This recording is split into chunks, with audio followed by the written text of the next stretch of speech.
Fact schedules இருக்கும் அப்படிங்கிறது நமக்கு தெரியும். இருந்துமே சினிமா மீதான ஆர்வம் அதனுடைய மிகப்பெரிய உதாரணமாக தான் இந்த மேடையில் நீங்கள் இருக்கிறத நாங்கள் பார்க்குறோம்.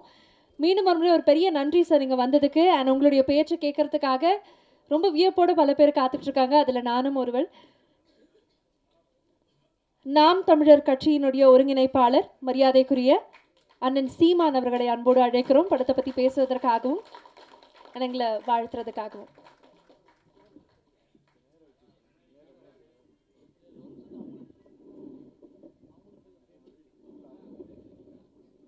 சரியா?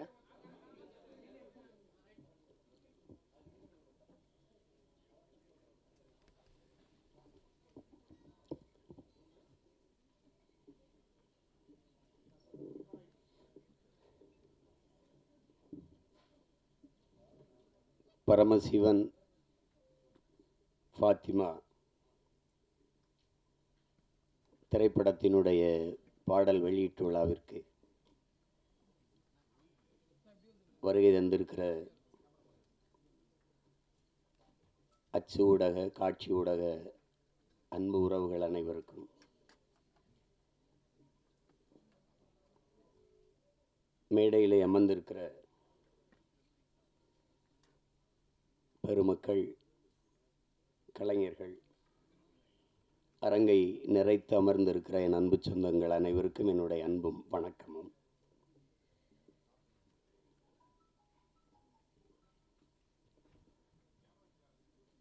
பாடல் வெளியீட்டு விழா என்றாலே இசையமைப்பாளர் தான் அதனுடைய நாயகன்.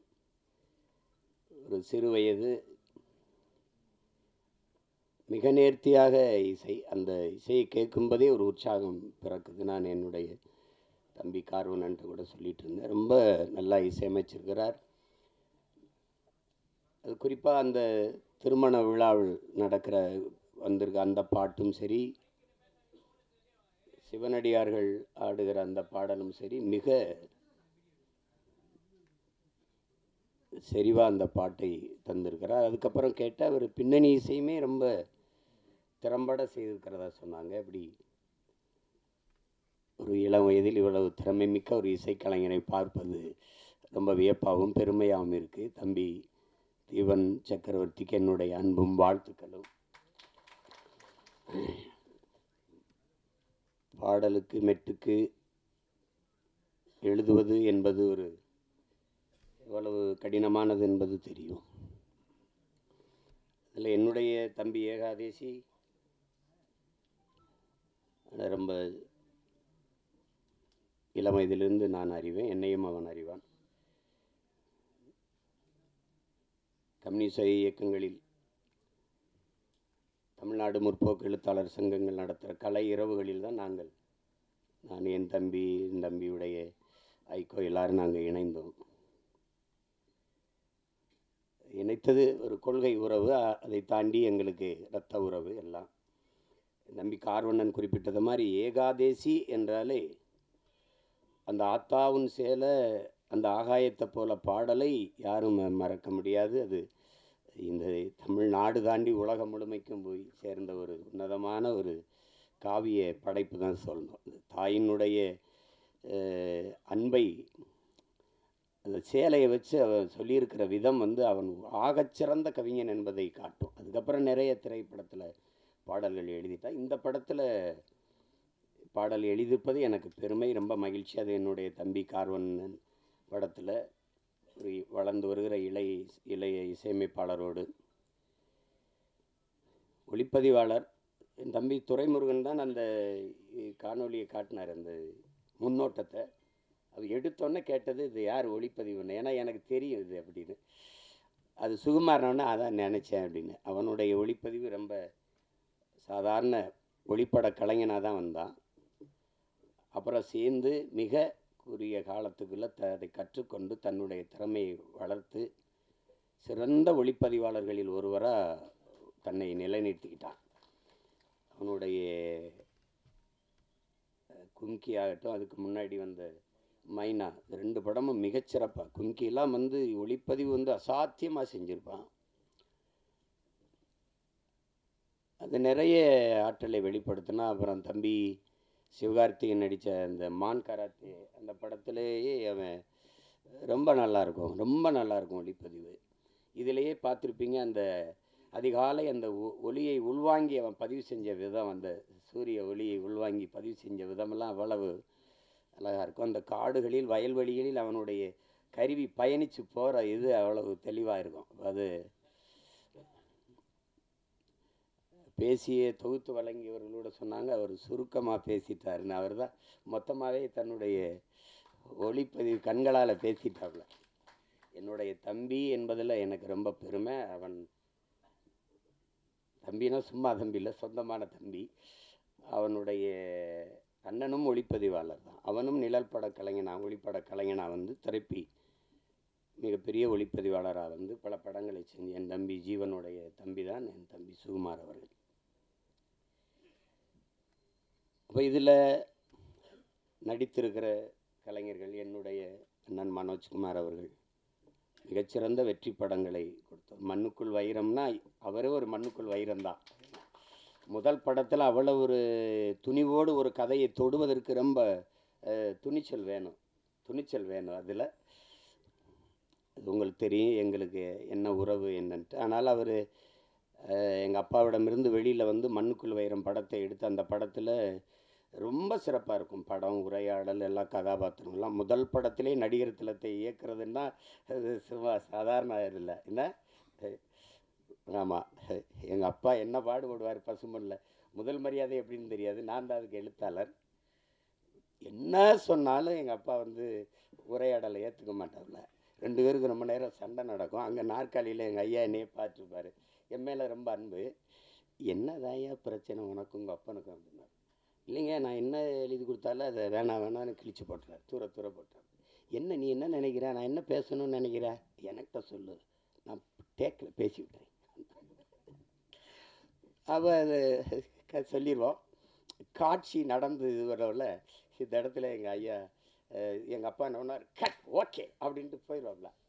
ஏழை சொன்னோன்னே எங்கள் ஐயா அந்த வேட்டி எடுத்து தொடச்சிட்டு இப்படி தேடுவோம். அப்புறம் நான் அந்த கூட்டத்தில் நிற்பேன், இப்படி பார்த்துட்டு ஓகே அப்படின்னு கேட்பார். ஏன்னா நான் நீ சொன்னது வந்துடுச்சா அப்படின்னு, ஓகே அப்படின்னு. ஒரு 2-3 தடவை இது நடந்துக்கிட்டு இருக்குது. எங்கள் அப்பா கவனிக்கல. ஒரு தடவை நம்ம ஓகே சொன்ன பிறகு வேற யார்கிட்ட ஓகே கேட்குறாரு, யாரு அப்படின்னா அப்படி திரும்பி பார்த்தா கூட்டத்தில் நான் உடனே இங்கே என்ன நடக்குது அப்படின்னு நான் ஒரு பக்கம் ஓட, எங்கள் ஐயா ஒரு பக்கம் ஓடி தெரிச்சு. அப்புறம் அது மாதிரி அவர்கிட்ட அந்த பெரிய மேதையை வந்து முதல் படத்தில் இயக்குறது என்பது சாதாரண ஒரு பெரிய வாய்ப்பு. மண்ணுக்குள் வைரம்னா வைரம் தான். அதுக்கப்புறம் எங்கள் அண்ணன் எவ்வளோ வணிக படங்கள் எடுத்துட்டாங்க, பெரிய வெற்றி படங்கள் எல்லாம் கொடுத்துட்டாங்க. இப்படிப்பட்ட ஒரு படைப்பாளி இதில் நடிச்சிருக்காங்க. அப்புறம் எங்கள் அண்ணன் தேனப்பன் எவ்வளோ பெரிய படங்களை தயாரித்தாங்க. அவை தன்மையெல்லாம் எங்கள் அண்ணனுடைய தயாரிப்பு தான். இப்போ பார்த்தா எங்கள் அண்ணனை பார்க்குறதுன்னா நம்ம படங்களில் பார்த்துக்க வேண்டியது இருக்குது. இப்போ நடிக்க வந்துட்டாங்க. ஆனாலும் எங்கள் அண்ணனை வந்து அவர் குணத்திற்கும் அவர் படத்தில் நடிக்கிறது வில்லனாக நடிக்கிறாரு, சகிக்க முடியல. எங்கள் அண்ணன் வில்லனாக எதுக்கு நடிக்கணும் அப்படின்ட்டு. அவ்வளவு நல்ல மனிதன். தேனப்பன் வந்து ஒரு சிறந்த தயாரிப்பாளர், சிறந்த நடிகர்களோட மிகச்சிறந்த நிர்வாகி. அதனால தான் எங்கள் அண்ணன் கமலஹாசன்லாம் அவரை கூடவே வச்சுருந்தாப்புல. அப்படிப்பட்ட ஒரு திறமையான ஒரு மனிதர் எங்கள் அண்ணன் தேனப்பன் அவர்கள். அதுக்கப்புறம் எங்கள் ஐயா மகன் தொகுப்பாளர் சொன்னாங்க, உங்களுடைய தமிழ் ரொம்ப நல்லா இருக்குது அப்படின்னு. தமிழ் கடலின் மகன் வந்து தமிழ் பேசலைன்னா அப்புறம் என்ன இருக்குது சொல்லுங்கள். எங்கள் அப்பா, நான் அப்பான்னு தான் சொல்லுவேன். அழைச்சா ஐயா ஐயா ஐயா நல்லா இருங்கய்யா என்னங்கய்யா அப்படின்னு. ஒன்றும் இல்லை ஐயா, படிக்கணுமையா வாழ்க தமிழுடன். எல்லோரும் நம்ம வணக்கம் ஹலோ இப்படி தானே அழைப்பு எடுப்போம். நான் அழைச்சவொன்னே நான் தானே தெரிஞ்சிடும், வாழ்க தமிழுடன் சொல்லுங்கய்யா அப்படி பேசுவோம். அவ்வளவு ஒரு அன்பு. தமிழ் கடல்னா தமிழ் கடல் தான். ஒன்று சொல்கிறேன், நானே எங்கள் ஐயா மைனும் நான் தம்பி படம் இயக்குறேன்.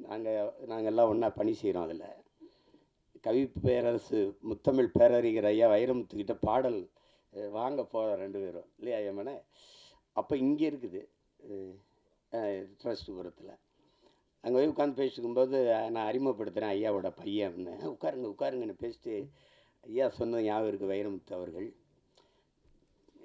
தம்பி கம்பன் கூட அவன் எழுதின காப்பியத்தில் கொஞ்சம் வரியை மறந்தாலும் மறந்துருப்பான், ஆனால் அப்பா மறந்துருக்க மாட்டார் அப்படின்னு இல்லையா. அவ்வளோ பெரிய அறிஞன் அவர். தமிழ் கடல்னா சும்மா இல்லை, அப்படி ஒரு பேரறிஞருடைய பெரிய தமிழ் பொக்கிஷத்தினுடைய மகன் எங்களுடைய ஐயா மகன். எனக்கு எப்போவும் எங்கள் ஐயா மையன், அவருக்கு எப்போவும் நான் அராஜகம்தான்.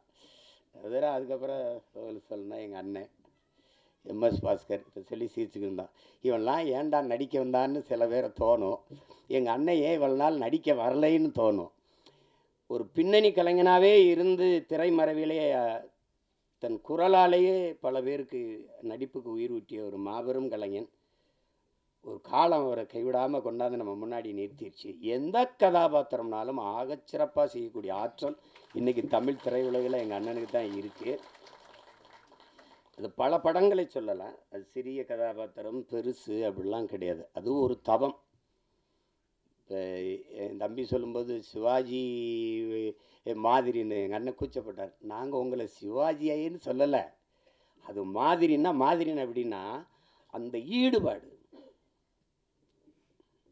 உதாரணமாக இப்போ எங்கள் ஐயாட்ட சொல்கிறேன். எங்கள் ஐயாவுக்கு பசுமன் படத்தில் நடிக்கும்போது அண்ணன் சிவகுமாரை உங்களுக்கு தெரியும், அது ஒரு பிசாசு. ராதிகா மேர தெரியும், அவங்க ஒரு பிசாசு. எல்லாருமே மிகச்சிறந்த கலைஞர்கள், அந்த திரையை வந்து உயிராக நேசிக்கிற ஒரு கலைஞர்கள். இது எங்கள் அப்பா, அப்போ கண்ணன் ஐயா ஒளிப்பதிவு எல்லாம். இப்போ இவங்க என்னன்னா எப்போ படப்பிடிப்புனாலும் அதிகாலையில் ஒரு 5 மணி, அதிகாலையில் ஒரு 4 மணி, அப்படி வச்சா இங்கேருந்து வண்டி போய் நாங்கள்லாம் நிற்கும்போது ஒரு நாற்காலியை போட்டு ஒரு ஆள் உட்காந்துருக்கோம். அது யாருன்னா எங்கள் ஐயா நடிகர் திலகம் அவர்கள் உட்கார்ந்துருப்பாங்க.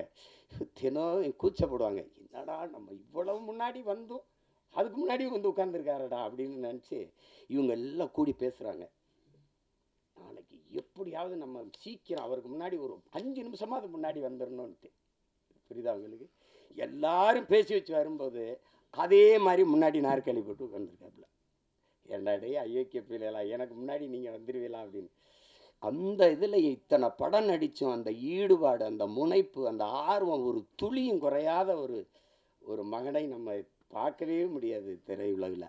அது மாதிரி இப்போ எங்கள் அண்ணனுக்கு என்னென்னா எந்த கதாபாத்திரம் கொடுத்தாலும் அந்த அர்ப்பணிப்பு முழுக்க உள்வாங்கி அந்த கதாபாத்திரத்தின் தன்மையோடு இணைந்து வெளிப்படுத்துகிற ஆற்றல் இன்றைய தலைமுறையில் எங்கள் அண்ணன் எம்எஸ் பாஸ்கருக்கு இணையாக யாரும் இல்லை. அது சின்ன இப்போ நீங்கள் அண்மையில் இப்போ ஓடிக்கொண்டிருக்கிற டூரிஸ்ட் ஃபேமிலி அந்த படத்தை பார்த்தீங்கன்னா கூட அந்த அந்த பையனை தம்பி சசியை வந்து இவர் கொடுமைப்படுத்துகிறாருங்கும்போது நம்ம கோபமாக வரும். அவள் வந்து நிற்கும்போது அவன் நான் கேரளா மலையாளின்னு சொன்னது இல்லை, நான் இலங்கையிலேருந்து வந்திருக்கேன், தமிழன்னொன்னே சாவியை தூக்கிவிட்டு வண்டிடு சேவ் பண்ண போகணும் அப்படின்னு வரல. அது வந்து இங்கிலீஷ் நடிகை. என்ன இங்கிலீஷ் நடிகை? எங்கள் அண்ணன் கருப்பாக போயிட்டானே ஒழி, அவன் இங்கிலீஷ் நடிகனுக்கெல்லாம் பெரிய நடிகன், மிகப்பெரிய கலைஞன்.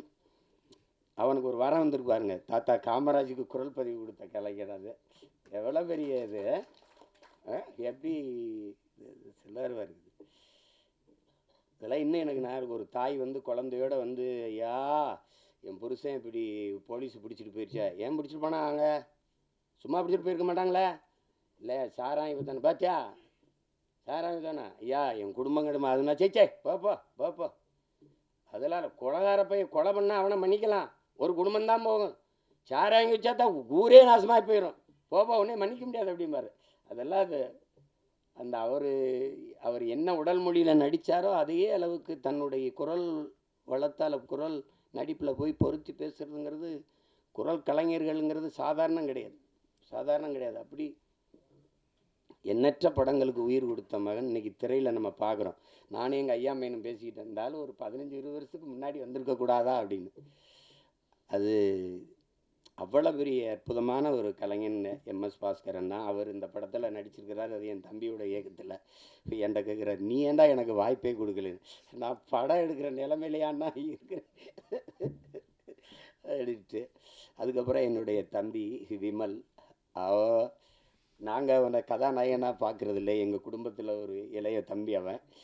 எங்களுக்கு எல்லாருக்கும் அப்படி தான், அவன் மேலே நாங்கள் எல்லோரும் பேரன்பு வச்சுருப்போம். எங்கள் குடும்பங்களில் இருக்கிற எல்லா நிகழ்வுலையும் அவன் இருப்பான். அப்படி செல்ல தம்பி அவர்.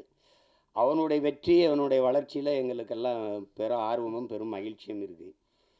இன்னும் அவனுக்கு களவாணி மாதிரி படம் வரணும், இருந்தாலும் அவனுக்கு வாகை சுடவா மாதிரி படம் நிறையா வரணுங்கிறதா என்னுடைய இது. அந்த படத்தில் என் தம்பி சர்க்குணமும் இன்னும் அவனுக்கும் அந்த மாதிரி ஒரு படம் வரணும், என் தம்பி விமலுக்கும். அவ்வளவு சிறந்த ஒரு படம், அது பல விருதுகளை எல்லாம் வென்றது. ஒரு வாழ்வியலை இந்த வறண்ட நிலப்பகுதியில் வாழ்கிற செங்கல் காலவாயில் இருக்கிற அந்த மக்கள், அந்த பிள்ளைகளின் கல்வி, எவ்வளோ சிறந்த படைப்பில் நடித்து அந்த தம்பி இதில் கதாநாயகன் நடிச்சிருக்கிறார். சாயா அவங்க எங்கள் அண்ணன் பொண்ணு, அவங்க மறந்துருப்பாங்க. ஒரு தடவை எங்கள் அண்ணன் மகள் நடிச்சுக்கிட்டு இருக்காவா அறிமுகப்படுத்தினார் யார் கண்ணன். நாங்கள்லாம் ஒரே குடும்பம், அதில் நம்ம வீட்டு பொண்ணு நம்ம படத்தில் நடிச்சிருக்கிறது பெருமை. அடுத்து சேஷாஸ்விதா அவங்க கேட்டேன், அவங்க பேர் கனிமொழின்னாங்க. அவங்க இப்போ சேஷ்வதா ஏதோ பேரை மாற்றி வச்சுருக்காங்க.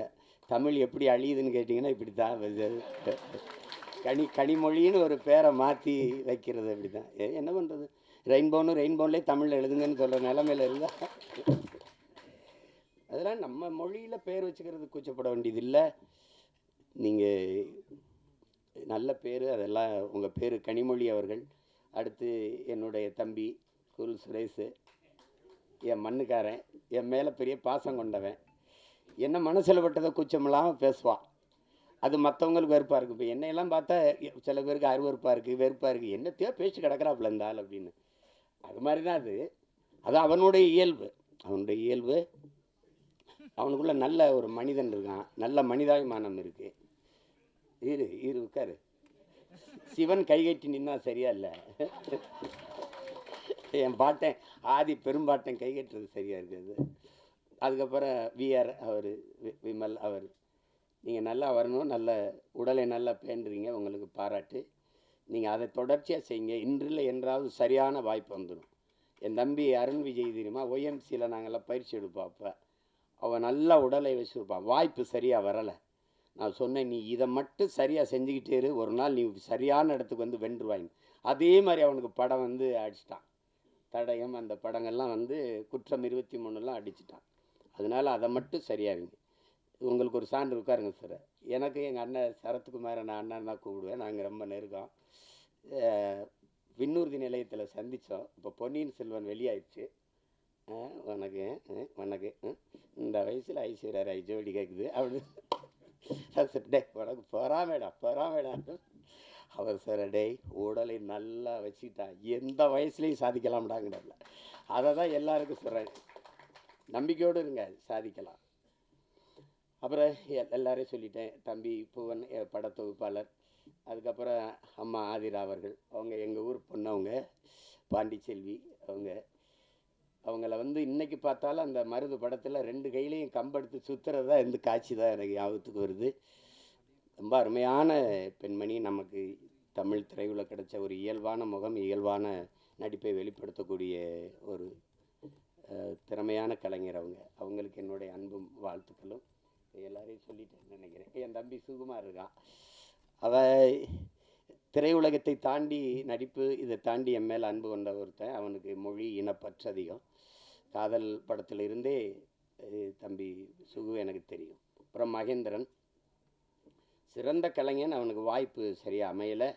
அவன் நடித்த சல்லியர்னு படம் இருக்குது, சல்லியர்கள், அதில் அவன் தான் கதாநாயகன். மிகச்சிறப்பாக நடிச்சிருப்பான். இருக்கானா போயிட்டான். மகேந்திரன் ரொம்ப சிறப்பாக நடிச்சிருப்பான். ஒரு போராளியாக வந்திருப்பான். அவருக்கு காலம் இருக்குது, எங்கே போயிருப்பது. நல்ல திறமையான கலைஞன். அப்புறம் என் தம்பி துரைமுருகன், சரி, அவன் சமூக பற்றாளர், சமூக ஆர்வலர். ஆமாம், என் தம்பி கிடாரி அப்படின்னா உங்களுக்கு தெரியும். அது காலையில் கிடாரி மாடுகள் நாங்கள் சொல்லுவோம். அது ஒரு திமிரு எடுத்த தெனவெடுத்தது அது சொல்லுவோம். அது கிடாரி படத்தில் ரொம்ப அருமையான இது கையாண்டிருக்கு. குறிப்பாக எங்கள் அண்ணன் வேல ராமூர்த்தியுடைய கதாபாத்திரம் எனக்கு இன்னும் மனசில் இருக்குது.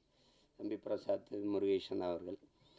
அதை நாங்கள்லாம் அந்த படத்தை பார்த்து யார் இயக்குனர்னு நான் எங்கள் ஐயா மேனும் பேசி பார்ப்பேன். மத்தகம் பார்த்துட்டு தான் கேட்டேன், ஐயா மேனை யார் ஐயா மேனை இவ்வளவு சிறப்பாக எடுத்துருக்கு, எங்கள் கிடாரி பட இயக்குனர் தானோன்னா அதுக்கப்புறம் நானே அழைச்சி பேசி வாழ்த்தினேன். ரொம்ப திறம்பட்ட அவனுக்கு என் மேலே அன்பு இருக்கு இல்லையோ, அவனுடைய மகனுக்கு என் மேலே பேரன்பும் பிடிப்போம். என்னை பார்க்கறதுக்காக வந்திருக்கான்னாங்க, நான் அவனை சந்திக்கணும். இது எல்லாரையும் சொல்லிட்டேன். என்னுடைய தம்பி கார்வண்ணனை பற்றி உங்களுக்கு சொல்லணும். நாங்கள் வந்து அவர் எந்த திசையில் இருந்தார், நான் எந்த திசையில் இருந்தேன்னு தெரியல. ஆனால் எங்களை ஒரு ஒரு உணர்வு வந்து இணைக்குது. அது எங்களுடைய மொழி இனப்பற்று. அப்போ அவர் எடுத்த படங்கள், இப்போ தானே படம் வந்து பார்க்கும்போது அவர் பெட்டிக்கடை முதல் படம், அதுவும் கிராமத்தில் நடந்த அனுபவத்தில் எடுத்தது தான். அதுக்கப்புறம் தமிழ் குடிமகன், அது என் தம்பி துரை சொன்ன மாதிரி ஒடுக்கப்பட்ட தமிழ் சமூகத்தினுடைய நிலையை, இன்றைக்கு அந்த நிலை இருக்குது அப்படிங்கிறத படம் எடுத்தார். என்னுடைய தம்பி சேரன் அவர்கள் நடிச்சிருந்தாங்க. ரொம்ப அருமையான படம். நான் திரையில் பார்க்க முடியல, தொலைக்காட்சியில் தான் பார்த்தேன். அதை பார்த்துட்டு நான் பாராட்டி வாழ்த்து அறிக்கையெல்லாம் கொடுத்தேன். ரொம்ப சிறப்பாக இயக்கியிருந்தார். அது உரையாடல்கள், திரைக்கதை, போக்கு எல்லாமே மிக நேர்த்தியாக இருந்தது. அடுத்தது இப்போ இந்த படம் வந்து மிக சிறப்பாக வரும்னு நினைக்கிறேன். அவர் தொடர்றதுக்கு ஒரு பிரச்சனையை, அந்த பிரச்சனையை பயந்து தான் அதை சரி செய்ய முடியாமையே போயிடுது.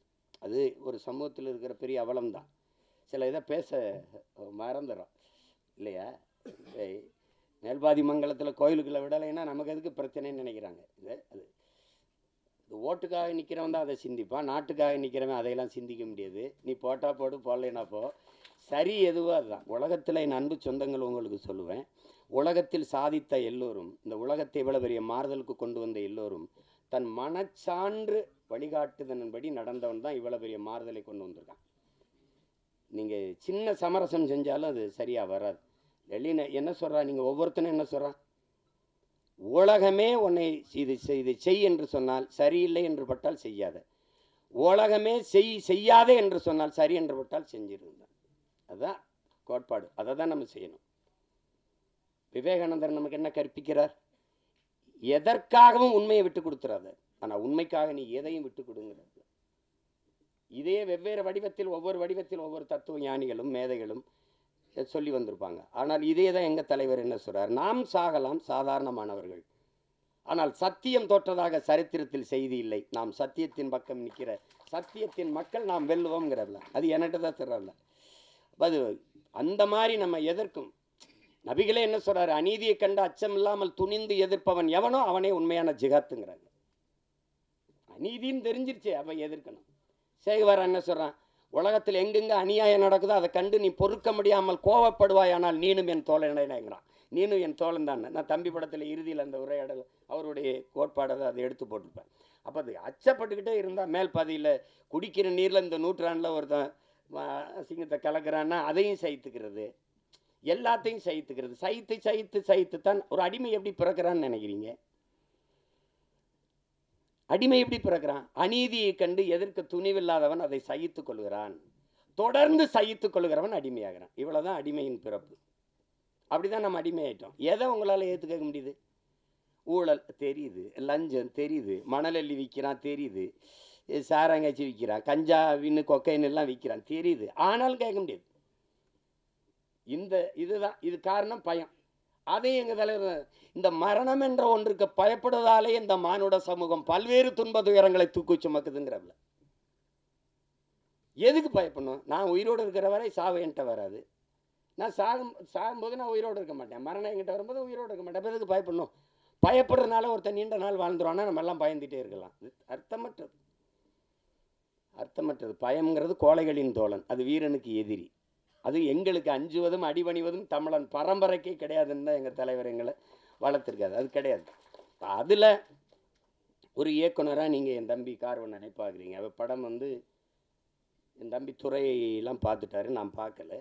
அது பார்க்குறதுக்கான நேரம் வாய்க்கல. இந்த 3 பாடல்கள், அவர் எடுத்த முன்னோட்டம், அவர் சொல்லுகிற செய்தி, அதுலேயே தெரியுது அவர் எதை தொட்டு எதை சொல்ல போகிறாரு அப்படின்னு.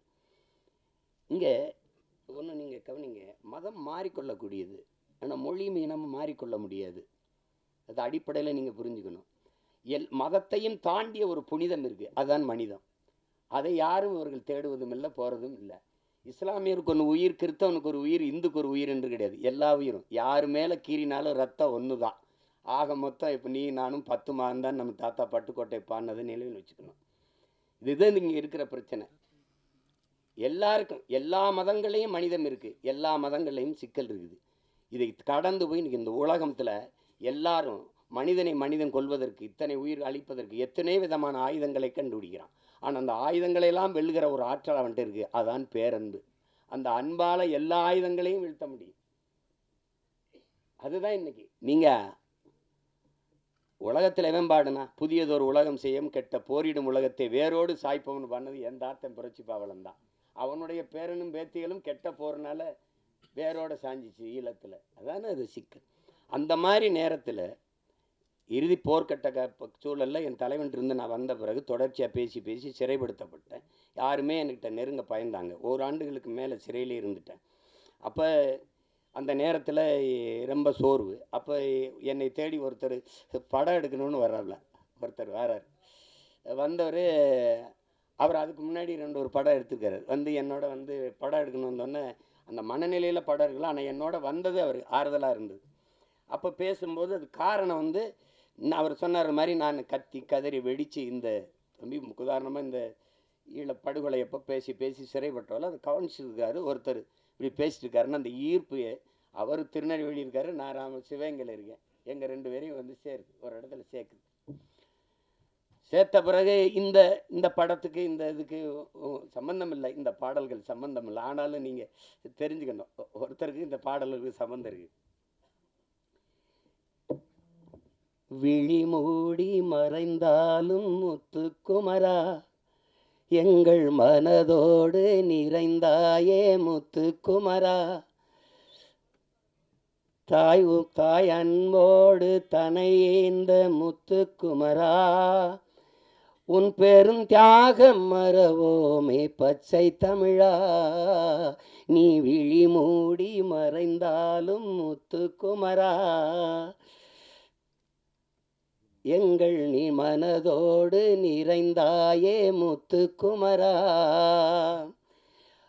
பகைமையும் துரோகமும் தாய் மண்ணை சூழ, பாவிகள் கூட்டமோ நம்மை ஆள, எரிமலையாயளவே மறந்திங்கு போக, எலி பொறியில் எலியாய் தமிழனும் நோக, மனம் பொறுக்காமல் சென்னறுப்பாலே உனை தீண்டியே எம் உணர்வையே எரிய வைத்தாயே நீ. இந்த பாட்டு இருக்கு பாருங்க. விழி மூடி மறைந்தாலும் முத்துக்குமரா, எங்கள் மனதோடு நிறைந்தாயே முத்துக்குமரா. இந்த பாட்டு ஆண்ட பரம்பரை இங்கு மாண்டு போவதோ, ஆள பிறந்தவன் இன்று அடிமையாவதோ, வீர தமிழினம் இங்கு வீழ்ந்து போவதோ, வீணர் கூட்டம் இங்கே நம்மை ஆள்வதோ, எங்கள் இனத்தை அழிக்க துடிப்பவன் எவன், எரிமலை ஆற்றில் குளிக்க நினைப்பவன் அவன். இந்த பாட்டு தலைமகனே எம் பிரபாகரனே, தலைநகரே திரிகோண மலையே. இந்த பாடல்கள் இன்னைக்கு தமிழ்நாட்டில் எல்லா இடங்களையும் ஒலிக்குது. எங்களுடைய இன உணர்வுள்ள மக்கள் கூட்டங்களில் இது பரவலாக கேட்கப்படுது. எங்களுடைய கட்சி பாடலில் இது ஒரு கொள்கை பாடலாக பரப்பப்படுது. இந்த பாட்டை 2010ஆம் ஆண்டு இதை தயாரித்து நாங்கள் செய்கிறோம். இது தம்பி இசைவேந்தன் ஒரு தம்பி எழுதின பாட்டை என்னுடைய அன்பு மைத்துனர் கவிதாஞ்சனை வச்சு இந்த பாடல்களை பதிவு செஞ்சோம். அதுக்கு அன்றைக்கே 10 லட்சம் ரூபாயை செலவழித்து இந்த பாட்டை பதிவு செய்து கொடுத்த தம்பி தான் என்னுடைய 6 உயிர் தம்பி கார்வண்ணன் அவர்கள். அவனுக்கு இந்த மொழி மீதும் இனத்தின் மீதும் இருக்கிற பற்றுக்கு இதுவே உங்களுக்கு ஒரு சான்று. நாங்கள் 2 பேரும் இணைந்தோம் அப்படின்னா மொழி அழிந்தால் இனம் அழிந்து விடும். தமிழ் இல்லைனால் தமிழர் இல்லை, தமிழர் என்ற இனம் இல்லைன்னா நாடு இல்லை, அவ்வளவுதான். இங்கே எல்லாரும் தமிழ் தேசிய அரசியல்னா ஒரு தீண்டத்தகாத வார்த்தை போலவும் வேற்றுக்கிற சொல்பவனும் இருக்கு. மொழி காக்க, இனம் காக்க, மண் காக்க, மண்ணின் வளம் காக்க, மண்ணின் மக்களின் நலம் காக்க, அந்த மக்களின் மானம் காக்க ஒரு அரசியல் இருக்கு. அந்த அரசியல் தான் தமிழ் தேச அரசியல். இதெல்லாம் தேவையில்லைன்னா இது தேவையில்லை. அதான் சொல்றான்ல, இது தேவை. எங்கள் முன்னவர்கள் KRP விஸ்வநாதனோ, அண்ணல் தங்கவோ, மறைமலையடிகளோ, அல்லது சிவானந்தமோ சிங்காரவேலரோ ரெட்டமலை சீனிவாசனோ ஐத்தியாச பண்டிதரோ மாப்போசியோ சீபா ஆதித்தனாரோ வரும்போது அவனுடைய பேரன் சீமான் நிற்கிற புறச்சுழல் இல்லை. அன்னைக்கு காவிரியில் தண்ணி கேட்டால் அடித்து விரட்டல. அன்னைக்கு கச்சத்தீவை பறித்து கொடுத்துட்டு சுட்டு சுட்டு 840 மீன் வந்து சுட்டு போடல. மீத்தேன் எடுப்பு பூமி தாய் ஈரக்கொலை அறுக்கலை. அணுவில் ஸ்டெர்லைட்னு இப்படி நச்சு ஆலைகளை நிறுவி எங்களை கொல்லலை. எதை தேடினாலும் இந்த அரசியல் தேவைப்படுது. தேவைதான் கண்டுபிடிப்பின்றா. இந்த அரசியல் வேணுமா, ஜெயிக்குமா ஜெயிக்காதா, அதை விட தேவையா தேவையில்லையா, அதுதான் கோட்பாடு. அப்போ அந்த அடிப்படையில் நாங்கள் இணைந்து பணி செய்தோம். என் தம்பி என்னோட ஒரு தம்பியாக, உணர்வால் இணைந்தாலும் உறவான ஒரு உயிரான தம்பியாக எனக்கு முதன்மை தளபதியாக களத்தில் நின்னா என் தம்பி கார்வண்ணன். அவன் நாங்குநேரி தொகுதியில் 2016ஆம் ஆண்டு நாங்கள் 234 சீமா வர்றாப்புல 234 பேர் முதல்ல இருக்கானா கட்சியிலேன்னு கேட்டாலாம் இருக்குது. இப்போ மறுபடியும் போட போகிறானா தனிச்சுன்னு கேட்குறாலும் இருக்குது. அப்போ போட்டோம். அதில் நாங்குநேரியில் ஒரு தளபதியாக நின்று களத்தில் பணி செய்தவன் என்னுடைய தம்பி கார்வண்ணன். வெறும் திரைப்பட இயக்குனர்னு வச்சுக்கிங்க, அவனுக்குள்ளே இருக்கிற போர்க்குணம் தான் இந்த மாதிரி கதைகளை தொடணுன்ட்டு. அன்னைக்கு அவனுக்கு ஆதரவு இல்லை, இன்றைக்கி அண்ணன் இருக்கேன், அண்ணனுக்கு பின்னாடி பெரிய படை இருக்குது, அதனால் அது ஒன்றும் இல்லை. இது திரையரங்கு கிடைக்குமா கிடைக்காதான்னு ஒரு அச்சப்படுற சூழலில் நம்மளை தள்ளி விட்டுருக்காங்க. அதெல்லாம் மாறும். அதுக்கு ஒரு காலம் வருது. காலம் வரும் என்று காத்திருந்த தலைவனின் பிள்ளைகள் இல்லை, எங்களுக்கான காலத்தை உருவாக்கிய தலைவனின் பிள்ளைகள் நாங்கள் எல்லாரும். நீரின் போக்கில் நீரில் நீஞ்சினவங்க இருக்கான், நெருப்பாற்றில் நீஞ்சியவன் எங்கள் தலைவன், அவன் பிள்ளைகள் நாங்கள். இதெல்லாம் ஒன்றும் இல்லை. உங்களுக்கு எல்லாருக்கும் சொல்கிறதுக்கு முன்னாடி என்கிட்ட வந்து ஒரு தடவை பேசும்போது பேச்சுவாக்கில் சொல்கிறாப்புல, இந்த சாவு மனிதன் இந்த மரணம் ஒன்று பயப்படுறதுனால தான் எல்லா சிக்கலையும் எதிர்கொள்ள வேண்டியது இருக்குதுன்னு ஒரு தடவை சொல்லிடுறாரு. திருப்பி தம்பி போகிறான் திருப்பி அப்படிங்கும்போது ஒரு தடவை சொல்கிறார், சாக துணிஞ்சிருங்க எல்லாம் உங்களுக்கு சாதாரணமாயிருன்ட்டு.